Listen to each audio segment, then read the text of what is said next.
Bienvenue dans l'événement du dimanche, ravi de vous retrouver. Notre invité en ce dimanche, Manuel Bompard, bonjour. Bonjour. Merci d'avoir accepté notre invitation, coordinateur de la France Insoumise, député insoumis des Bouches-du-Rhône. 1 heure d'interview avec à mes côtés pour vous interroger Arlette Chabot. Bonjour à vous. Bonjour à vous.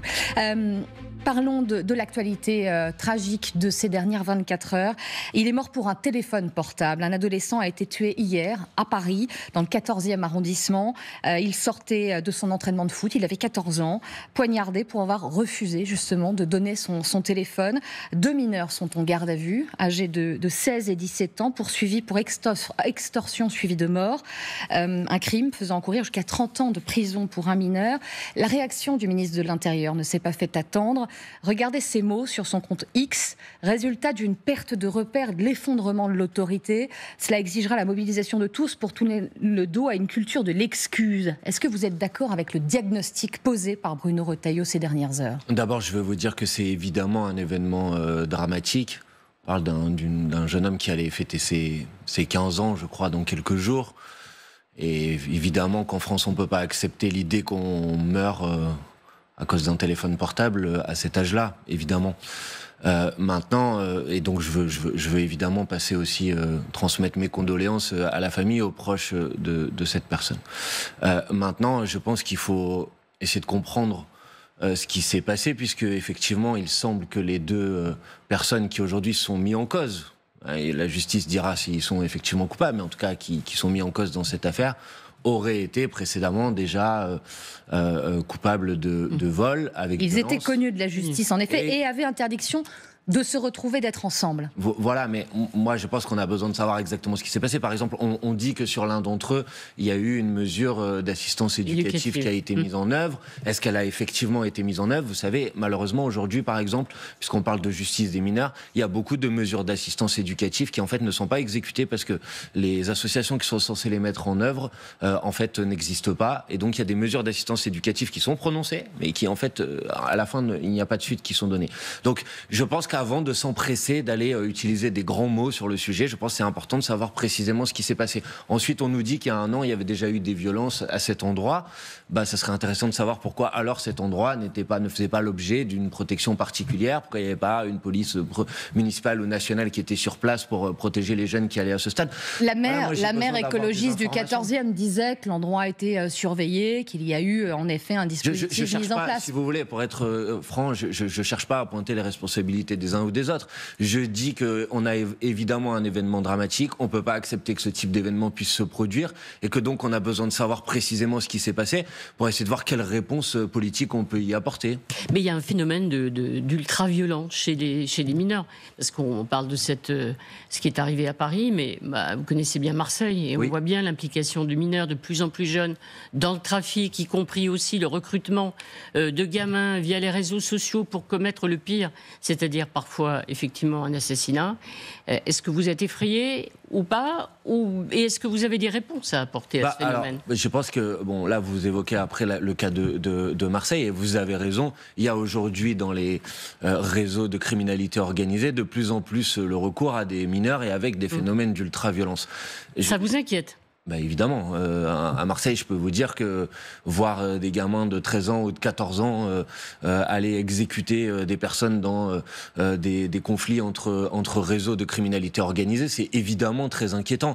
Mais là, la réponse à y apporter est sans doute pas la même que la réponse à propos de la situation de l'événement dramatique dont on a parlé à Paris. Sur la question du réseau de criminalité organisée, par exemple, je pense que les moyens doivent être mis dans la police judiciaire, dans le travail d'enquête, dans le travail d'investigation. On va parler du budget tout à l'heure. Absolument. Personne n'en a parlé. Mais par exemple, il semble, dans les dernières versions du budget, que du point de vue du ministère de l'Intérieur, on supprime des postes dans la police judiciaire. Moi, je dis qu'on ne peut pas à la fois dire qu'on est confronté aujourd'hui à un problème de criminalité organisée et mettre à mal les services de police dont la responsabilité est de démanteler des réseaux, de faire du travail de renseignement, d'enquêter. À Marseille, précisément, par exemple, même s'il y a eu un petit peu des moyens qui ont été consentis ces dernières années, on est en sous-effectif en termes d'inspecteurs de la police judiciaire, on est en sous-effectif d'un point de vue de l'appareil judiciaire ensuite pour suivre ces enquêtes et pour les juger, et c'est à ça qu'il faut y apporter. Et je crains malheureusement que plus les réactions utilisent des grands mots, moins elles elles apportent en vérité des réponses concrètes qui vont vraiment améliorer la situation. Mais juste un dernier mot sur ce qu'utilise Bruno Retailleau, la culture de l'excuse. Qu'est-ce que vous voyez derrière cette expression que des peines ne sont pas assez exécutées, que les parents ne sont pas assez mis en cause aussi? On parle de mineurs, là, encore une fois. Je vais vous dire, Bruno Retailleau est un spécialiste de tordre la réalité des faits. Vous savez, les peines de prison en France sont aujourd'hui plus sévères que dans les années 80, et beaucoup plus sévères. Par exemple, le nombre de mois d'emprisonnement moyen quand on donne une peine aujourd'hui est beaucoup plus important que ce qu'on observait dans les années 80. Donc cette manière, si vous voulez, de tordre les faits pour essayer de défendre une vision idéologique de la société après un drame, c'est évidemment une manière que je réprouve et dans laquelle je me retrouve certainement pas. Quant à la question, puisque c'est cette question sans doute qui va être posée aussi par le ministre de l'Intérieur, de ce qu'on appelle l'excuse de minorité. Je rappelle qu'en droit, il n'existe pas d'excuse de minorité. Il y a la possibilité d'avoir des atténuations de peine pour des mineurs par rapport aux peines qui sont normalement dispensées pour les majeurs. Mais le fait de ne pas atténuer les peines existe déjà dans le droit français. Les juges peuvent décider qu'au vu de la gravité ou des circonstances particulières d'une affaire, alors il ne faut pas atténuer la peine. Ça existe déjà dans le droit. Donc moi, si vous voulez, j'attends un peu moins de grands mots, un peu moins de grandes opérations de communication et un peu plus de réponses concrètes, sérieuses, qui permettent effectivement d'améliorer la situation et de l'améliorer la vie des gens. Parce que oui, on ne peut pas accepter en France que quand on a 14 ans, on meurt en sortant d'un match de foot. Ouais, Manuel Bompard, parlons de la situation politique. Vous parliez du budget. Le plus dur, sans doute, commence dans les prochains jours. Députés, sénateurs, tractations battent leur plein pour tenter d'obtenir un compromis sur le projet de loi. On parle de la commission mixte paritaire qui aura lieu à partir de jeudi. C'est technique, mais d'abord une question. Vos pronostics pour faire tomber François Bayrou se sont avérés faux le 16 janvier dernier. Quand, selon vous, à chaque fois. vous reconnaissez, vous êtes trompé, de fait, tiendra pas le futur Premier ministre? Vous pariez toujours sur une censure. Alors d'abord, est-ce que vous avez une estimation de date à nous donner à ce jour? D'abord, pour vous dire, c'est pas que nous nous soyons trompés, c'est qu'un certain nombre de personnes et de formations politiques ont décidé de ne pas censurer le gouvernement de François Bayrou il y a une dizaine de jours, et de mon point de vue en rupture avec les engagements qu'ils ont pris devant les électrices et les électeurs. Vous parlez du Parti Socialiste, pas seulement. Le Rassemblement National s'est fait élire.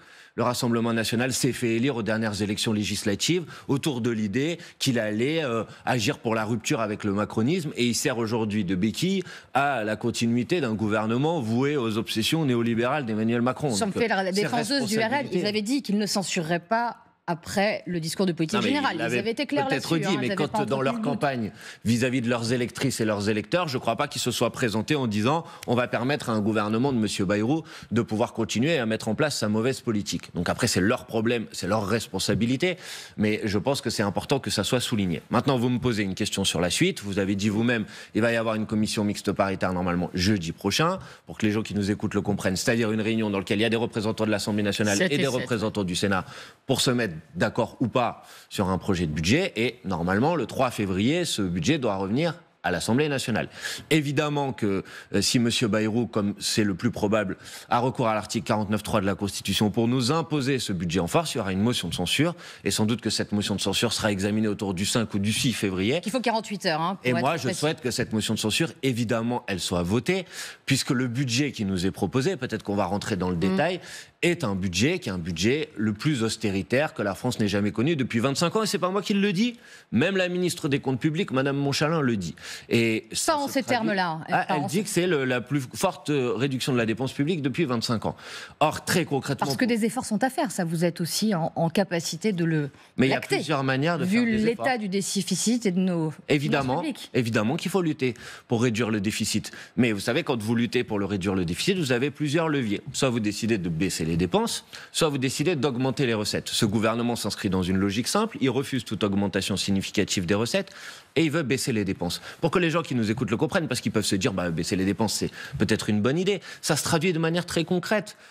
C'est moins 700 millions d'euros dans le budget de l'enseignement supérieur et de la recherche, c'est moins plus de 100 millions d'euros dans le budget de l'éducation nationale, c'est moins d'1 milliard d'euros dans le budget de l'écologie, notamment par exemple dans le budget de ce qu'on appelle la prévention des risques. Je crois que j'ai pas besoin de vous rappeler ce qui s'est passé à Mayotte et la multiplication des catastrophes climatiques à laquelle on est confronté depuis plusieurs mois, c'est des conséquences très concrètes pour les gens. On va vous dire, c'est à vous de vous serrer la ceinture, on va vous dire, vous devez travailler 7 heures gratuits dans l'année. Bon, ça, c'est ce qu'il y a dans ce budget. Eh ben, moi, je ne suis pas d'accord pour que les efforts à faire, puisque vous me posez des questions sur les efforts à faire, reposent sur les Françaises et les Français ou sur nos services publics. Je pense qu'ils doivent reposer sur la mise à contribution des plus riches, des plus grandes fortunes, des plus gros patrimoines, et qu'on a tout à fait les moyens pour le faire. Et on va revenir sur ce... Voilà, c'est là qu'on arrive à la différence de stratégie avec le Parti socialiste. Vous avez évoqué, ils n'ont pas voté la censure. Et là, ils continuent à se dire qu'il faut faire pression sur le Premier ministre et obtenir des concessions. Ils trouvent qu'ils ont déjà, c'était l'explication de la non-censure, obtenu des gros bougets, comme l'on dit aujourd'hui, de la part de François Bayrou. Vous sauriez déjà, parce que je sens que vous n'y croyez pas. Là, Patrick Kanner, qui est le président du groupe... C'est agréable. Ah bon, d'accord, c'est pour nous et pour les téléspectateurs. Donc, pas pour les socialistes, mais ça vous fait rire quand même. Patrick Kanner dit en l'état, c'est pas acceptable, la copie du gouvernement, mais justement, on va obtenir de nouvelles concessions. Par exemple, l'annulation ou de la réduction des crédits sur le budget du sport, de l'amélioration aussi en termes d'emploi pour l'agence France Travail. Il y a toute une liste qu'il met en avant. Ça, vous n'êtes pas convaincu de la possibilité d'arriver à faire bouger le gouvernement ? Non, évidemment pas. Vous dites c'est peanuts, quoi. Alors d'abord, je vais vous dire que le Parti socialiste a reçu un courrier de François Bayrou avant le vote de la dernière motion de censure dans lequel il y avait, soi-disant, 23 points. 23 points que François Bayrou disait, voilà des concessions que je fais au Parti socialiste. Dont les jours de carence pour les fonctionnaires. Alors, là, on va rentrer quelques secondes dans le détail. Sur ces 23 points, il y en avait 8 qui étaient déjà dans le budget initial de Michel Barnier au mois de septembre et au mois d'octobre. Donc faire croire que c'est... Ils sont déjà maintenus, c'est déjà quelque chose. Si vous voulez, mais faire croire que c'est une concession accordée à la négociation, évidemment, ne correspond pas à la réalité. Ensuite, il y en avait 11 qui étaient déjà obtenus soit dans la discussion parlementaire avant que le gouvernement de Michel Barnier soit censuré, soit par l'intermédiaire de la censure. Par exemple, quand j'entends certains dire c'est la négociation qui a permis d'indexer les pensions de retraite sur l'inflation au 1er janvier. Non, pardon, c'est la censure du projet de loi de finances de la sécurité sociale de Michel Barnier qui voulait la reporter au 1er janvier. Donc c'est grâce à vous, en fait, au final. C'est grâce à votre censure. Évidemment, c'est grâce à la censure du gouvernement de Michel Barnier que les pensions de retraite ont été revalorisées sur la base de l'inflation au 1er janvier.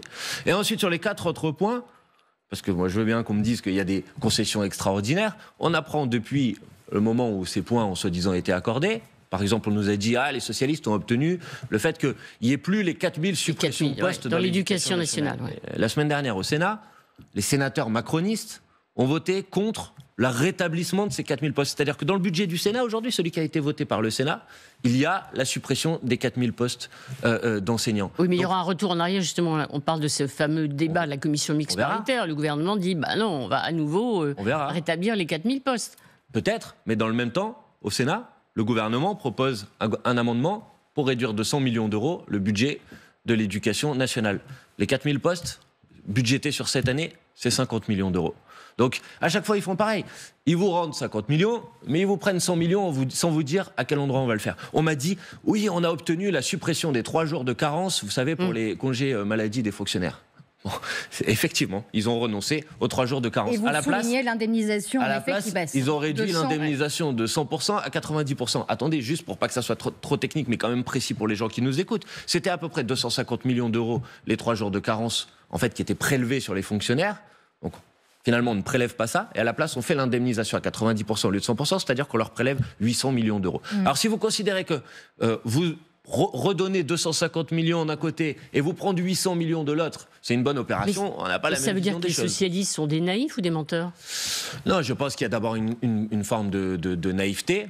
On n'a pas abordé là la question des retraites, mais essayer de faire croire que le fameux conclave qui a été constitué pouvait conduire à l'abrogation de la réforme des retraites me paraît d'une naïveté confondante. Vous n'y croyez pas une seconde. Vous ne croyez pas au dialogue social avec les partenaires sociaux, que ces 3 mois de négociation puissent aboutir à quelque chose. Mais on peut croire au dialogue social et considérer que les règles qui ont été imposées à cette discussion entre les partenaires sociaux biaisent dès le début la discussion, puisque quand vous dites il va y avoir un conclave pendant 3 mois et en tout état de cause à la fin, soit tout le monde est d'accord, soit c'est la réforme actuelle qui continue à s'appliquer, En vérité, tout le monde comprend bien qu'à partir du moment où vous avez autour de la table des gens qui disent depuis le début, depuis des années et des années, qu'il faut travailler plus longtemps et que donc la retraite à 64 ans, c'est indispensable, voire qu'il faut aller plus loin, vous imaginez bien que demain, ils vont pas se réveiller en disant que finalement, ils sont d'accord pour l'abrogation de la réforme des retraites. Or, je vous rappelle que nous, on a été élus sur une revendication. Et cette revendication, elle est majoritaire à l'Assemblée nationale aujourd'hui. C'est l'abrogation de la réforme des retraites. Alors on me dit, vous ne croyez pas au dialogue social ? Peut-être qu'on pourrait demander à M. Bayrou s'il croit au dialogue parlementaire. Parce que s'il croyait au dialogue parlementaire, il ferait une chose très simple sur les retraites. Il nous laisserait voter. Oui, mais c'est ce qu'il a aussi entreaperçu après ces 3 mois de conclave. Non, madame. Non, pas sur l'abrogation. Pas sur l'abrogation. Ah bah oui, mais c'est le cœur. Sur ce qui aboutirait ou pas après ces 3 mois. Sous réserve qu'il y a un accord entre tout le monde. Ou en tout cas qu'il y ait un début d'avancée qui pourrait être soumis au Parlement. Ça fait partie des options. Je ne veux pas m'en prendre à vous, mais admettez l'idée quand même que dans une démocratie, quand des députés ont été élus et qui sont une majorité aujourd'hui à défendre l'abrogation de la réforme des retraites, la moindre des choses, ça serait quand même qu'ils puissent voter sur ce sujet. Or, quand nous avons mis ce texte à l'Assemblée nationale dans notre niche parlementaire au mois de novembre dernier, c'est les députés amis de M. Bayrou, les députés du MoDem, qui ont tellement saturé d'amendements la discussion qu'on n'a pas pu aller au terme de cette discussion. Donc la moindre des choses, moi c'est pas que je ne crois pas au dialogue social, j'ai pas de problème avec le fait que les partenaires sociaux débattent, mais à la fin, dans une démocratie, c'est aux représentants du peuple de trancher. Et ils doivent pouvoir trancher sur tous les points. Et ce point-là, François Bayrou l'a clairement écarté. Je ne veux pas m'égarer trop de votre discussion, mais de la question que vous me posiez, pardon. Mais donc, à la fois sur les questions budgétaires et à la fois sur les questions des retraites, oui, il y a une naïveté et parfois, sincèrement, une manière de présenter les choses qui... J'ai du mal à croire qu'ils soient naïfs quand même, les socialistes, non ? Ils ont, à votre avis, quoi ? Ils ont un objectif. Me proposez-vous, je ne sais pas, c'est vous qui avez sûrement une autre explication. Quand vous entendez François Hollande, l'ancien président, dire « nous avons la clé pour 2027 », quand vous entendez Olivier Faure, votre partenaire d'hier, comment le qualifier ? Que vous êtes la gauche du rien, il y a la gauche qui braille, vous, et celle qui travaille. Comment vous voyez ces sorties ? Pour l'instant, je pense avoir fait la démonstration que la gauche de « j'ai rien obtenu », elle n'est pas tout à fait de mon côté. Pour le reste, moi, je ne cherche pas à monter en tension avec qui que ce soit. Je vous l'ai dit tout à l'heure, il va y avoir un vote sur la censure sans doute dans une dizaine de jours. Et je dis les choses avec franchise, ça sera en quelque sorte le juge de paix. C'est à ce moment-là qu'on verra... C'est le moment de vérité. Bah oui, c'est à ce moment-là qu'on verra si oui ou non le Parti socialiste reste fidèle aux engagements pris devant les électrices et les électeurs. Puisque, vous savez, la première phrase du programme du Nouveau Front Populaire, la première, pas la deuxième, pas la troisième, la première phrase du programme du Nouveau Front Populaire, c'était « Le Nouveau Front Populaire rassemble des hommes et des femmes qui veulent travailler une alternative de rupture avec le macronisme. » Bon, la rupture avec le macronisme, ça passe pas par le fait de maintenir au pouvoir un gouvernement de continuité de la politique macroniste. Ça, c'est pas le programme qu'on a défendu devant les électrices et les électeurs. Les socialistes qui ne sont pas naïfs ont un autre argument quand même. Ils disent les Français veulent de la stabilité, la France a besoin d'un budget, et ils nous disent il faut sortir de cette crise. Et on a beaucoup parlé, vous savez, de des partenaires des syndicats ou des patronats qui avaient signé un appel, sauf la CGT, me direz-vous, un appel en disant la France a besoin d'un budget. Et donc c'est un argument de poids. Les Français disent il faut sortir de cette crise. Donc, oui, on laisse au moins le gouvernement terminer le budget et on verra après. C'est fort comme argument, non ? Mais Madame Chabot, moi je suis d'accord avec vous pour dire que la France a besoin d'un budget. Je suis d'accord avec vous pour dire qu'on a besoin de stabilité. Évidemment, mais qui est responsable de l'instabilité aujourd'hui ? Est-ce que c'est pas le président de la République en s'entêtant à nommer des premiers ministres minoritaires parce qu'il veut pas abandonner le pouvoir alors qu'il a perdu les élections ? Le responsable de l'instabilité, c'est lui.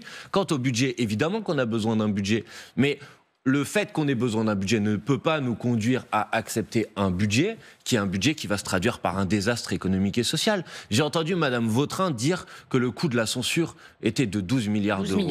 Ce chiffre est complètement fantaisiste. D'ailleurs, elle est incapable d'en faire la démonstration. Moi, je vais vous dire quelque chose. Le chiffre donné aussi par le ministre de l'économie, Eric Lombard. Il a copié sans doute. Mais je vais vous dire quelque chose. L'OFCE, qui est un observatoire indépendant, avait fait des prévisions de croissance sur la base du budget de Michel Barnier. D'accord ? Et sur la base du budget de Michel Barnier, il avait fait la démonstration que ça se traduirait par une baisse de la croissance par 2. Voilà. La loi spéciale qui a été adoptée à l'Assemblée nationale au mois de décembre, si on en restait à la loi spéciale, c'est-à-dire le renouvellement des crédits du budget précédent, on aurait une croissance. plus importante l'année prochaine qu'avec le budget de M. Barnier ou qu'avec le budget de M. Bayrou. Donc non, la censure, elle n'a pas coûté d'argent. En l'occurrence, c'est le budget de Michel Barnier ou le budget de François Bayrou qui va faire beaucoup de mal à l'économie, pour une raison simple que tout le monde peut comprendre, même s'il ne partage pas mes opinions politiques. C'est que si vous contractez l'activité économique, par exemple, on va réduire les budgets de ce qu'on appelle MaPrimeRénov'. En point de croissance. Quand Arlette dit l'instabilité, vous avez vu aussi des patrons, des chefs d'entreprise qui gèlent des investissements qui n'ont pas lieu parce que cette donc il faut leur donner de la visibilité. Oui. Et ben pour leur donner de la visibilité, il faut certainement pas s'entêter à mettre en place des gouvernements minoritaires qui vont tomber au bout de 2 mois. Donc si vous voulez ramener de la stabilité, parce que moi je cherche aussi une solution de stabilité pour mon pays, je pense qu'on est dans une situation de blocage et que le déblocage de cette situation, je l'ai dit, je l'assume, elle passe par une nouvelle élection. Et ça, on l'a compris, et on va ça ajoute du désordre et une incertitude pendant des semaines et des mois. Pas pendant des semaines, madame, c'est 35 jours. Ah ouais. Eh ben oui, mais écoutez, les 35 jours d'instabilité, vous les avez sous les yeux aujourd'hui. Vous savez même pas si vous allez avoir un budget dans 15 jours. Avant d'en venir à cette élection présidentielle anticipée, juste pour être très clair, vous parlez de moment de vérité. Ce sont vos mots quant à la censure. Soyons clairs avec le Parti socialiste. 66 députés socialistes, 8 le 16 janvier, ont voté la censure. Ont voté la censure. Que se passera-t-il avec vos partenaires ou anciens partenaires du Parti socialiste si certains d'entre eux ne votez pas la censure après le budget au mois de février prochain? D'abord, je vais répondre à votre question, vous inquiétez pas, j'ai pas l'habitude d'esquiver les questions. Mais d'abord, je vais vous dire que moi, je souhaite qu'ils votent la censure. Ça, on l'a compris. Oui, mais c'est ce que je souhaite. Donc je souhaite d'abord, si vous le permettez, essayer de les convaincre de voter la censure. Et je pense qu'un certain nombre d'éléments que j'ai donnés aujourd'hui sur le budget, sur les retraites, mais je pourrais ajouter par exemple sur le fait que ne pas voter la censure aujourd'hui, c'est laisser au ministère de l'Intérieur M. Retailleau qui va multiplier les provocations comme on l'a vu depuis plusieurs jours. Je pense que ça devrait amener, et j'en appelle à quelque sorte à leur responsabilité, les députés socialistes à rester fidèles aux engagements qu'ils ont pris et à voter la censure. Maintenant, on ne va pas se raconter d'histoire. Si certains députés socialistes ne votent pas la motion de censure et qu'ensuite il va y avoir par exemple une dissolution de l'Assemblée nationale et un retour devant les électrices et les électeurs. Il est évident, et comprenez-le, c'est pas pour des raisons politiciennes, c'est que évidemment qu'il y aura dans chaque circonscription du pays un bulletin de vote de l'opposition de gauche. Parce que sinon, ça veut dire plus de candidatures communes et des candidats. Non, je suis pas en train de vous dire plus de candidatures communes. Je vous dis dans chaque circonscription un bulletin de l'opposition de gauche. C'est très clair. C'est-à-dire un bulletin de la part de ceux qui ne sont pas dans le soutien sans participation au gouvernement. Si vous ne votez pas la censure, c'est que vous laissez le gouvernement de François Bayrou dérouler sa politique. Moi, je conteste la politique du gouvernement de François Bayrou. Et s'il doit y avoir une nouvelle élection, je pense que dans chaque circonscription, il faut que les gens qui, comme moi, contestent la politique de François Bayrou aient un bulletin de vote pour l'exprimer. Et ce bulletin de vote, il peut être porté par des communistes, par des écologistes. Il peut même être porté par des socialistes qui auraient voté la censure. Mais je pense qu'il faut être clair. S'il doit y avoir une dissolution de l'Assemblée nationale, il doit y avoir un bulletin d'opposition de gauche dans chaque circonscription du pays. Ça veut dire que de fait, si le Parti socialiste, parce qu'il y aura sans doute quelques députés qui pourraient avoir un vote différent, et vous faites appel à des nouveaux frondeurs, peut-être socialistes au sein du groupe, qui vous suivraient voter la censure. Mais si officiellement Olivier Faure dit non, on ne vote pas la censure, c'est-à-dire que lui-même, de fait, se met en dehors du nouveau Front populaire. De mon point de vue, dans ce cas-là, évidemment, lui-même se met d'abord, avant de parler du nouveau Front populaire, il est dans un changement d'alliance. C'est-à-dire qu'il n'est plus dans une alliance qui est celle du nouveau Front populaire, qui, comme je l'ai dit tout à l'heure, a été constituée en alternative et en rupture avec le macronisme. Il devient dans le camp de ce que moi j'appelle le soutien sans participation au gouvernement de François Bayrou. Donc il n'y a plus de nouveau Front populaire. Le nouveau Front populaire peut continuer avec ceux qui restent fidèles aux engagements pris devant les électrices et les électeurs. Vous savez, le nouveau Front populaire, ça appartient pas aux organisations politiques, ça appartient aux électrices et aux électeurs. Quand on vous entend parler, on a un peu l'impression du contraire, si vous me permettez. Précisément, j'essaye de vous en faire la démonstration. Il y a un programme. Il y a des électrices et des électeurs qui ont appuyé ce programme. Et je pense que toutes celles et ceux qui resteront fidèles à ce programme, en tout état de cause, en toutes circonstances, continueront à faire vivre cet espoir. Et on continue d'en discuter ensemble. Après une courte pause, on parlera notamment de la présidentielle. Un programme va être envoyé, déjà rédigé. À tout de suite avec notre invité. Sur le plateau de l'événement du dimanche, toujours avec Manuel Bompard, notre invité, coordinateur de la France Insoumise. On évoquait évidemment la situation politique, ce budget, cette censure. On aimerait vous interpeller sur, je ne sais pas comment on peut le qualifier, cet hommage du chef de la France insoumise à un certain, justement, François Bayrou, Premier ministre, qui disait la semaine dernière de lui que c'est un homme extrêmement résolu. Il peut lui d'arriver d'avoir des faiblesses physiques, dit-il. Sa manière de conduire sa politique est celle d'un guerrier. Et ce qu'il vise, c'est la présidentielle de 2027, peut-être un combat qui les rejoint.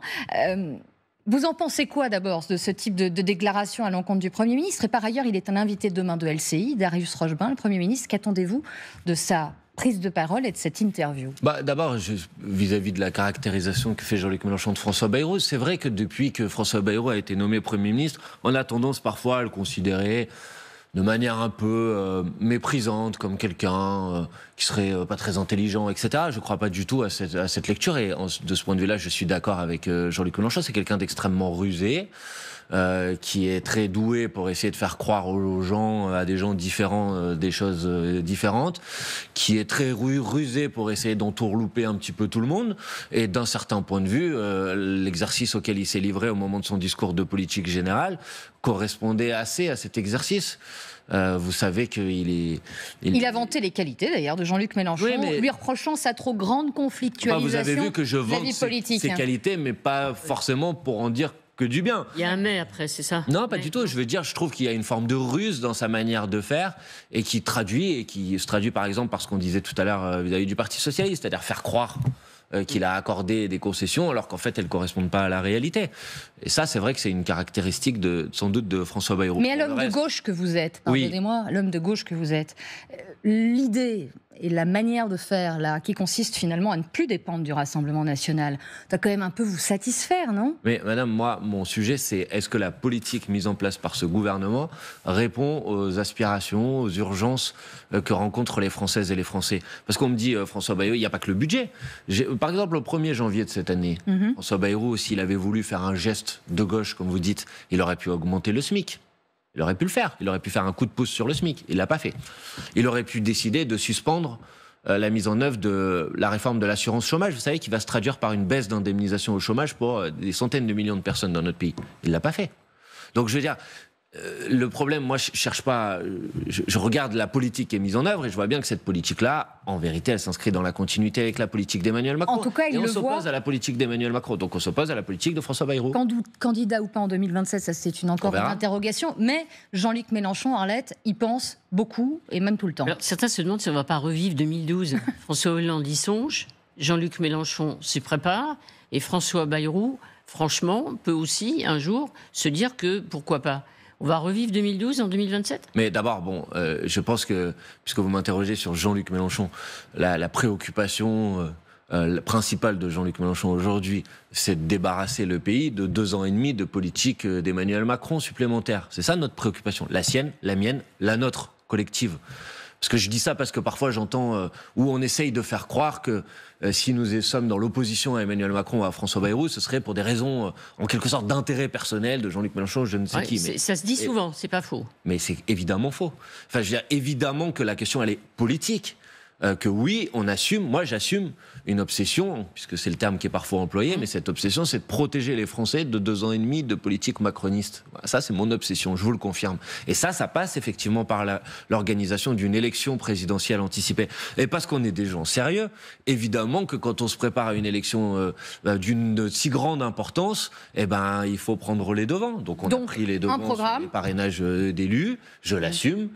J'ai moi-même adressé un courrier aux maires et aux élus qui sont susceptibles de parrainer un candidat à l'élection présidentielle. Un candidat ou Jean-Luc Mélenchon ? Non, un candidat. Vous pouvez lire le courrier, il est public. Il est signé par moi-même. Il n'y a pas de nom. Non, c'est le candidat qui serait proposé par la France Insoumise ou par d'ailleurs plusieurs formations politiques. Mais c'est normal qu'on prenne de l'avance parce que, pardon, mais quand vous avez 35 jours pour faire une élection présidentielle, vous avez intérêt d'être prêt. Donc oui. Et deuxièmement, oui, on a engagé un travail sous la responsabilité notamment de Clémence Guettet, qui est la responsable du programme de la France Insoumise. Il y a un programme d'actualisation du programme L'Avenir en commun qu'on a porté et dont je dois rappeler quand même qu'il a fait 22% des voix autour de la candidature de Jean-Luc Mélenchon à l'élection présidentielle de 2022. On continue à travailler ce programme. On l'enrichit du travail qu'on a fait à l'Assemblée nationale. Des mesures, l'augmentation de 10% des APL, l'augmentation de 10% du point d'indice des fonctionnaires, des mesures pour lutter contre la précarité des mères isolées. Elle le disait hier chez nos confrères du Parisien. Et puis un slogan, Arlette, qui nous a un peu interpellé, la nouvelle France. La nouvelle France. La nouvelle France. C'est presque un slogan de droite, ça, non? Pourquoi? Non, je sais pas, la nouvelle France, nouvelle. Voilà, moi je me suis dit, tiens, ça irait bien à plein de partis de droite aussi, ça, non? Je sais pas. Quoi, la nouvelle France? Mais vous savez, je vais répondre à votre question, mais d'abord, nous, vous savez, on a toujours fait le choix, y compris dans nos élections présidentielles, nous adresser à l'ensemble des Françaises et des Français, quelle que soit leur étiquette politique, qui peuvent se retrouver dans notre projet. Et je pense que beaucoup de gens se disent, pour répondre à votre question, c'est quoi la nouvelle France? Oui. Beaucoup de gens reconnaissent de moins en moins notre pays. Ils ont l'impression que notre pays est abaissé sur la scène internationale, que la pauvreté a bondi de manière spectaculaire depuis qu'Emmanuel Macron est au pouvoir, que le pays se replie sur lui-même, plutôt que de s'attaquer aux grands défis qui sont devant nous. Je peux parler par exemple du défi de la transition écologique, qui est le grand défi du siècle. Et ben la nouvelle France, c'est la France forte de toutes ses énergies pour s'attaquer à ces défis. C'est évidemment une France qui regarde pas son caractère métissé comme un inconvénient ou un handicap, mais qui le regarde comme un atout, c'est-à-dire comme quelque chose qui doit nous permettre de nous attaquer aux grands défis qui sont devant nous. C'est une France qui balaye la question du racisme, qui la rejette et qui est à la hauteur de la maxime, vous savez, qui est écrite sur les bâtiments de nos mairies, liberté, égalité, fraternité. Voilà, c'est ça la nouvelle France. Une question rapide, parce que ont été organisées des législatives partielles il y a peu de temps en Isère. Vous avez perdu un siège à l'Assemblée nationale.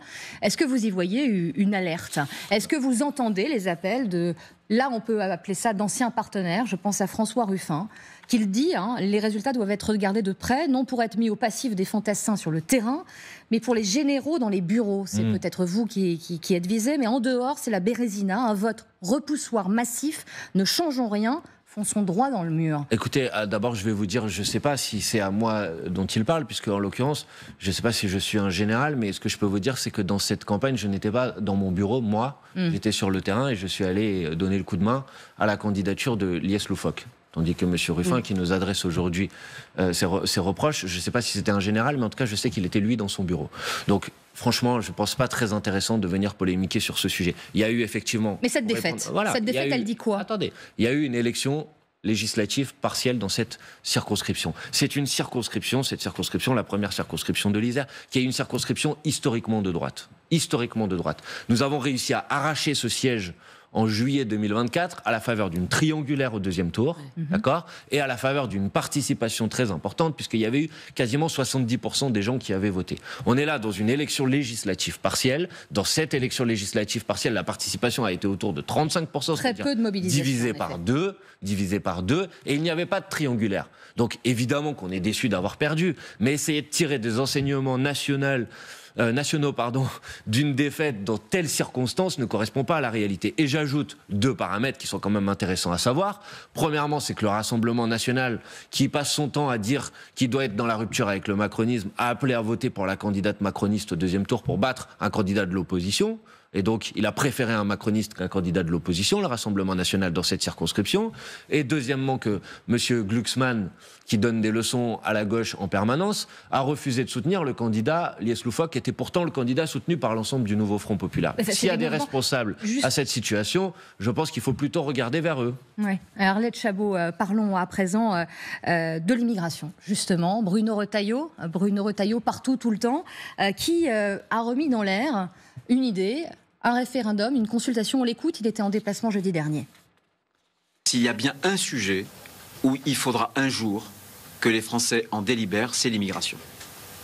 Parce que c'est sans doute le sujet qui, depuis un demi-siècle, a le plus profondément bouleversé la société française, sans qu'on mette les Français à même d'en délibérer. Voilà, il y a deux sujets. Alors, il y a le problème constitutionnel, on peut penser à modifier la Constitution pour pouvoir consulter les Français, mais est-ce que sur l'idée de demander aux Français leur avis sur l'immigration, vous dites non, ce n'est pas souhaitable, vous ne le voulez pas, et vous ne considérez pas, à l'inverse de Bruno Retailleau, que c'est légitime de demander aux Français leur avis sur ce sujet? D'abord, évidemment que dans une démocratie, c'est légitime de demander son avis aux Français sur n'importe quel sujet. Maintenant, sauf l'immigration, vous allez dire. Non, c'est pas du tout ce que je vais dire, madame. Mais quelle question veut-il poser aux Français ? Non, parce que je veux dire, quelle question veut-il poser? Parce que vous savez, un référendum, si c'est pas juste un propos d'estrade, pour faire semblant, quelle question veut-il poser aux Français? Parce qu'un référendum, vous posez une question. Voilà. Pour le reste, si M. Retailleau... Ou vous pouvez en poser plusieurs, mais lesquelles? Par exemple, vous savez, il y a une majorité de Français, en tout cas c'est ce que disent les enquêtes d'opinion, je les prends à distance, je les mets à distance, mais en tout cas c'est les éléments dont on dispose à ce stade. Il y a une majorité de Français, par exemple, qui sont pour la régularisation des travailleurs sans papier. Donc, il veut poser cette question-là. Vous êtes pour, par exemple, vous dites moi, je suis pour la régularisation de tous les travailleurs évidemment, sans papier. On parle de personnes qui habitent en France, qui travaillent en France, qui, bien souvent, faut le dire quand même, parce qu'ils sont suffisamment stigmatisés à longueur de journée pour aussi pouvoir les remercier, les féliciter. Et remercier d'être là, parce que bien souvent, ce sont ceux qui occupent des emplois qui sont des emplois vitaux, indispensables à la vie de la nation. Et ce sont des gens qui sont là, qui parfois ont des contrats de travail, c'est-à-dire qui payent des cotisations sociales, qui contribuent à la solidarité nationale et qui ne peuvent pas en bénéficier, qui sont obligés de se cacher, qui ne peuvent pas avoir accès à un logement, qui peuvent à tout moment se retrouver avec une menace d'expulsion, alors que par exemple ils peuvent avoir des enfants à l'école. Donc régularisation pour tout le monde sans condition. Pour tous les travailleurs sans papier. Tous les travailleurs sans papier, c'est-à-dire toutes les personnes qui ont un contrat de travail, parce qu'il y a une hypocrisie totale. Vous savez comme moi que des artisans dans le bâtiment, il y a des travailleurs aujourd'hui qui sont indispensables. Et les mêmes personnes qui viennent sur les plateaux de télévision dire qu'il faut lutter contre l'immigration emploient ces gens-là, les font travailler. Cette hypocrisie doit cesser. Donc sans condition, donc, régularisation pour tous ceux qui ont un contrat de travail. Évidemment qu'il faut qu'il y ait une régularisation. Et je crois savoir, peut-être que s'il y avait un référendum sur ce sujet, on pourrait le vérifier, qu'une très grande partie des Français, en vérité, sont favorables à cette mesure. Ensuite, pour le reste, si M. Retailleau veut désormais faire des référendums, vous voyez, moi, j'ai pas de sujet que j'exclus par principe. Mais pourquoi lui, il en exclut certains? Pourquoi, par exemple, on ne ferait pas un référendum, évidemment, sur l'abrogation de la réforme des retraites? C'est pas un sujet important? Pourquoi on ne ferait pas un référendum sur, je sais pas moi, le passage à la 6e République pour mettre un terme à la 5e République? Donc c'est pas moi qui ai une focalisation sur un sujet exclusif quand on est attaché à la démocratie. On est attaché à la démocratie sur tous les sujets. On ne choisit pas les sujets qui nous intéressent. Emmanuel Bompard, sur la question de Mayotte plus précisément, les propos du ministre de l'Outre-mer, Manuel Valls, récemment, qui parle d'un archipel nécrosé par l'immigration. Il sera sur place demain avec la ministre de l'Éducation nationale pour la rentrée scolaire. Est ressorti, il faut être très clair sur ce sujet, récemment sur les réseaux sociaux, une archive de Jean-Luc Mélenchon qui date de 2018. Sur les réseaux sociaux, plus d'extrême droite ou de droite. Regardez cette archive concernant l'immigration à Mayotte, on en parle ensuite. C'est vous dire que c'est une situation ingérable. On est dans une situation qui est particulière. Et on peut dire que l'île ne peut plus accepter de flux migratoires. Tout simplement parce que physiquement, on n'a pas la place. C'est pas la même chose qu'en France métropolitaine, hexagonale, où là, il y a des millions de mètres carrés où il n'y a personne. Situation ingérable, propos qui date de 2018, c'est important de le rappeler. Qu'est-ce qui fait que là-dessus, sur la situation à Mayotte, le droit du sol, vous ayez un peu changé de pied et que ce n'est plus du tout le discours que vous tenez? On n'a pas changé de pied. Jean-Luc Mélenchon ne prend pas position dans cette vidéo pour la remise en cause du droit du sol. Ce n'est pas du tout ce qu'il dit dans cette vidéo. Il dit que tout est saturé. Attendez. On va parler de Mayotte et j'ai pas de problème avec l'archive que vous venez de montrer. Premièrement, moi je veux bien qu'on prenne la question de Mayotte par le prisme exclusif de la question migratoire. J'ai pas de problème à parler de la question migratoire. Mais le prendre par le prisme exclusif de la question migratoire, c'est oublier que Mayotte a été abandonnée par l'État, par les pouvoirs publics, que les services publics qui sont dans un état déplorable, que vous avez des gens, et pas que des gens, contrairement à ce que j'entends, en situation irrégulière, des gens en situation régulière qui vivent dans des bidonvilles, qui n'ont pas accès à un logement, qui ont été directement frappés, confrontés à la catastrophe climatique à laquelle a été confrontée Mayotte. Peut-être qu'on peut parler de ça, parce que vous savez, en 2018 aussi, tous les élus, toutes les forces vives de Mayotte avaient fait un plan. Ils avaient demandé des milliards d'euros d'investissement.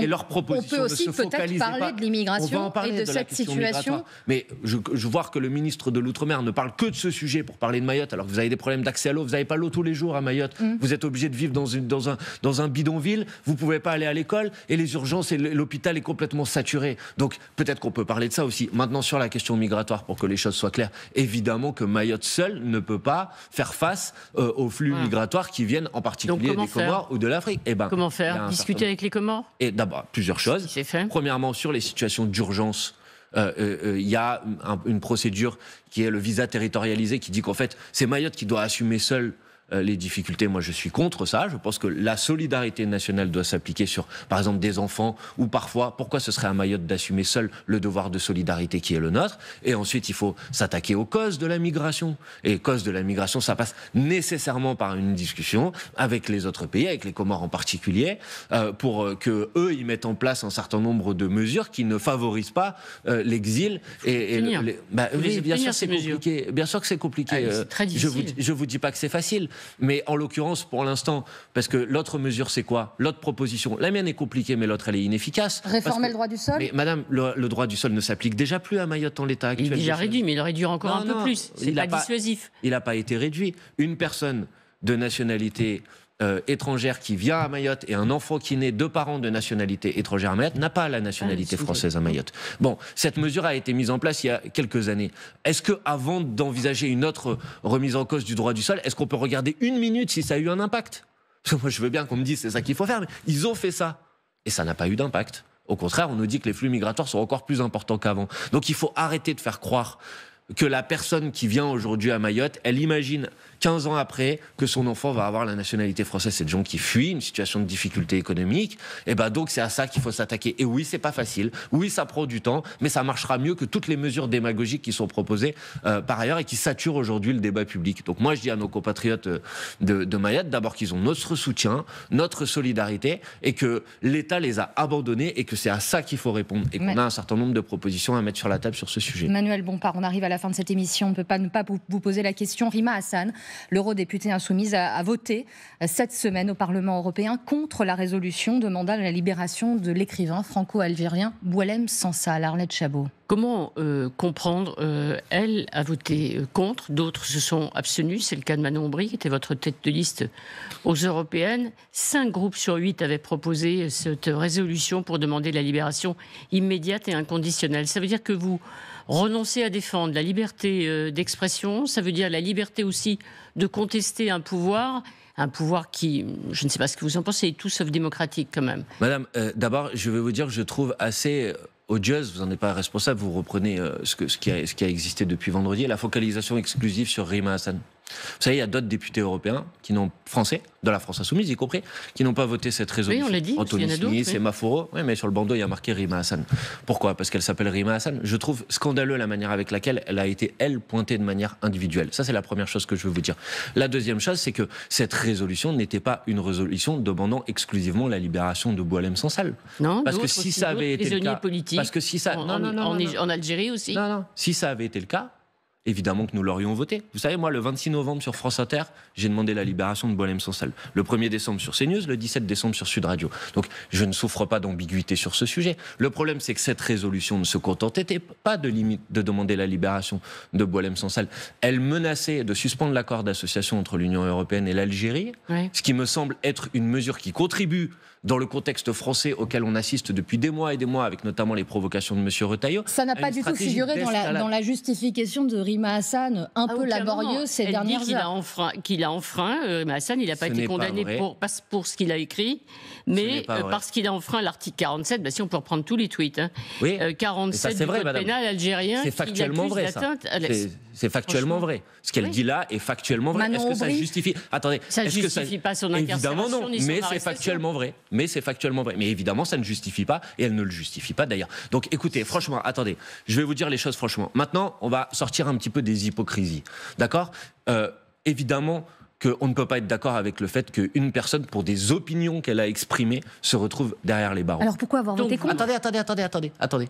Je vous ai dit pourquoi avoir voté contre. Je vous ai dit parce qu'il n'y avait pas que ça dans cette résolution. Maintenant, je trouve qu'il y a une hypocrisie totale sur le sujet, et à la limite, si c'était que de l'hypocrisie, c'est pas grave, mais aussi quelque chose qui en vérité ne contribue pas d'ailleurs à la libération souhaitée de Boualem Sansal. Parce que vous savez, si vous voulez libérer une personne qui est détenue aujourd'hui par un régime étranger, vous le faites par la négociation, par la diplomatie, vous en faites pas un point de crispation par l'escalade. Voilà. Par exemple, moi je suis intervenu il y a quelques semaines pour obtenir la libération d'un chercheur français qui était détenu en Tunisie. Hein, on n'en a pas fait un point politique qui devient un point de crispation de l'escalade entre la France et l'Algérie. Parce qu'à la fin, ça ne contribue pas à cet objectif. Manuel Bompard, c'est le Parlement européen qui en discute. Oui, à l'initiative de Mme Maréchal Le Pen. Mais il y en a. Mais vous avez vu tous les groupes, la gauche, la gauche. Attendez. Enfin, les socialistes, la droite. Non, mais c'est pas parce que vous focalisez. Mais parce madame, moi je prends mes positions en indépendance. Maintenant, je vais vous dire quelque chose pour vous montrer l'instrumentalisation et l'hypocrisie totale sur ce sujet. Madame Maréchal Le Pen n'était même pas là pour voter la résolution. Vous le savez ? C'est pas elle n'était même pas là. Alors que c'est elle qui l'a proposé initialement. Excusez-moi, Manuel, c'est elle qui l'a proposé initialement. C'est secondaire qu'elle ne la vote pas. Mais c'est pas secondaire que nous la votions pas alors. Parce que au fond, un écrivain est soutenu par la droite ou l'extrême droite, il ne doit pas être défendu par la gauche. Mais je n'ai pas dit ça, madame. Je n'ai pas dit ça. Non, moi je vous pose la question. Je vous ai déjà dit, et je peux vous redonner encore les dates si vous voulez, que pour ma part et pour tous les dirigeants de la France insoumise, évidemment que nous nous sommes prononcés pour la libération de Boualem Sansal. Ce n'est pas le sujet du vote de cette résolution. Ce n'est pas le sujet du vote de cette résolution. C'est l'un des sujets, pardonnez-moi. Ça participe des points qui sont dans cette résolution. Et quand Manon Aubry explique qu'il s'est abstenu, que c'est un agenda organisé par l'extrême droite, pardonnez-moi, ça interroge. Et je reprends la question d'Arlette Chabot. Est-ce qu'aujourd'hui, un auteur, un écrivain soutenu par l'extrême droite ne peut pas être défendu par la France insoumise ? Je viens de vous dire précisément l'inverse, madame.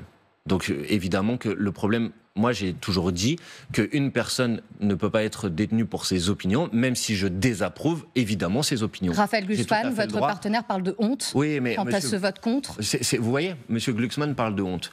M. Glucksmann, par exemple, a donc voté une résolution qui envisage de suspendre l'accord d'association entre l'Union européenne et l'Algérie. Mais par contre, il a toujours refusé de signer les propositions de résolution, les propositions d'appel qui lui ont été faites pour suspendre l'accord d'association entre l'Union européenne et Israël après le génocide à Gaza. Donc vous voyez, moi, j'ai pas d'indignation à géométrie variable. Quant à ceux maintenant qui veulent me donner des défenses, des leçons sur la liberté d'expression, vous savez que M. Julian Assange a été poursuivi par les États-Unis aux 4 coins du monde pour avoir dévoilé des informations. À l'époque, nous avons proposé une résolution à l'Assemblée nationale pour demander son asile et sa protection. Les macronistes ne l'ont pas voté, la droite ne l'a pas voté. Alors pourquoi ce qui semble les indigner pour M. Boualem Sansal ne les a pas indignés pour M. Julian Assange ? Moi, je ne cherche pas à avoir d'opposition à géométrie variable. Il y a des questions de principe. On n'enferme pas une personne en fonction de ses opinions. Quand M. Christian Taine, qui est un leader kanak, qui est aujourd'hui en prison en France, ils sont où les grands esprits de la liberté d'expression pour s'exprimer sur ce sujet ? Au gouvernement algérien de libérer Monsieur Sansal. Mais évidemment, je l'ai déjà fait 3 fois, madame. D'accord, non, mais je veux dire, pour que les choses soient tout à fait claires. Évidemment. Je rappelle quand même, dans le projet de résolution, il y avait la demande de libération des opposants politiques, des journalistes qui ont critiqué le gouvernement algérien. C'est ça qui était aussi. Mais moi, j'applique les mêmes règles dans tous les pays, madame. Dans tous les pays. Donc, en France aussi. Et c'est très clair. Merci. Aux États-Unis aussi. Merci beaucoup, Manuel Bompard. Merci également, Arlette Chabot. Ne loupez